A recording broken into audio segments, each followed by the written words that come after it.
ബിപിൻ കുമാറുമായി ബന്ധപ്പെട്ട വിവാദങ്ങളിൽ പ്രതികരിച്ച നടൻ ഉണ്ണി മുകുന്ദൻ, ശാരീരികമായ ആക്രമണം നടന്നിട്ടില്ലെന്നും തികച്ചും അസത്യമായ ആരോപണങ്ങളാണ് തനിക്കെതിരെ ബിപിൻ ഉയർത്തുന്നതെന്നും ഉണ്ണി മുകുന്ദൻ പറഞ്ഞു. ബിപിൻ കുമാറിനെ തന്റെ പേഴ്സണൽ മാനേജറായി ഇതുവരെ നിയമിച്ചിട്ടില്ലെന്നും ഉണ്ണി മുകുന്ദൻ സമൂഹമാധ്യമങ്ങളിൽ വ്യക്തമാക്കി. 2018 തന്റെ നിർമ്മാണ കമ്പനിയുടെ ആദ്യ സിനിമയിലെ ജോലികൾ ആരംഭിക്കുന്ന വേളയിൽ ബിപിൻ കുമാർ എന്ന വ്യക്തിയെ ആദ്യമായി പരിചയപ്പെടുന്നത്. ഇൻഡസ്ട്രിയിലെ നിരവധി പ്രശസ്തരായ സെലിബ്രിറ്റിയുടെ PR എന്ന നിലയിലാണ് ഈ വ്യക്തിയെ തന്നെ പരിചയപ്പെടുത്തുന്നതും. ഈ വ്യക്തി ഒരിക്കലും തന്റെ പേഴ്സണൽ മാനേജറായി നിയമിച്ചിട്ടില്ലെന്നും ഉണ്ണിമുകുന്ദൻ പറഞ്ഞു. മാർക്കോ എന്ന സിനിമയുടെ ചിത്രീകരണ വേളയിൽ ബിബിനുമായി ആദ്യ പ്രശ്നമുണ്ടായതെന്ന് ഉണ്ണിമുകുന്ദൻ പറയുന്നു. ഒബസ്ക്യൂറ എന്റർടൈൻമെന്റുമായി പ്രശ്നങ്ങൾ ഉണ്ടാകുകയും അത് സിനിമയെ തന്നെ ബാധിക്കുന്ന അവസ്ഥയുണ്ടായെന്ന് നടൻ പറഞ്ഞു. പ്രശസ്തരായ സംവിധായകരിൽ നിന്നും പുതുമുഖ സംവിധായകരിൽ നിന്നും ബിബിനെതിരെ നിരവധി പരാതികൾ തനിക്ക് ലഭിക്കാൻ തുടങ്ങി.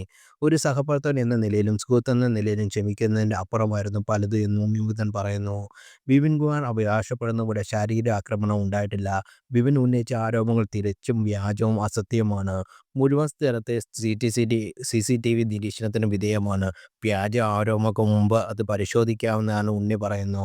അടുത്ത 5 വർഷത്തേക്ക് താൻ വളരെ തിരക്കിലാണെന്ന് മറ്റുള്ളവരോട് പറയുകയും അങ്ങനെ ബിപിൻ തനിക്ക് ലഭിക്കേണ്ട വർക്കുകൾ നഷ്ടപ്പെടുത്തുകയെന്നും ഉണ്ണി മുകുന്ദൻ ആരോപിക്കുന്നു. ബിപിൻ തന്നെക്കുറിച്ച് മനുഷ്യത്വരഹിതമല്ലാത്ത കിംവദന്തികൾ പ്രചരിച്ചു. ഒരു അഭിനേത്രൻ എന്ന ബന്ധപ്പെടുകയും തന്നെ വിവാഹം കഴിക്കാൻ ആവശ്യപ്പെടുകയും ചെയ്തു. ഇത് താനും ബിപിനും തമ്മിലുള്ള വലിയ വഴക്കിന് കാരണമായി. തുടർന്ന് തന്നെ പൊതുസമൂഹത്തിൽ അപകീർത്തിപ്പെടുത്തും വിധ ആരോപണങ്ങൾ ഉന്നയിക്കുന്ന ഈ വ്യക്തിയെ ഭീഷണിപ്പെടുത്തുന്നതായതും നടൻ പറഞ്ഞു. ബിപിൻ്റെ ആരോപണങ്ങൾ തീർത്തും അസത്യമാണെന്നും അതെല്ലാം നിഷേധിക്കുന്നതായും ഉണ്ണി വ്യക്തമാക്കി. തൻ്റെ വ്യക്തിപരവും തൊഴിൽപരമായ ജീവിതത്തിൽ സന്തുഷ്ടരല്ലാത്ത ചിലർ തൻ്റെ കരിയർ നശിപ്പിക്കാൻ ശ്രമിക്കുന്നതായി നടൻ ആരോപിച്ചു.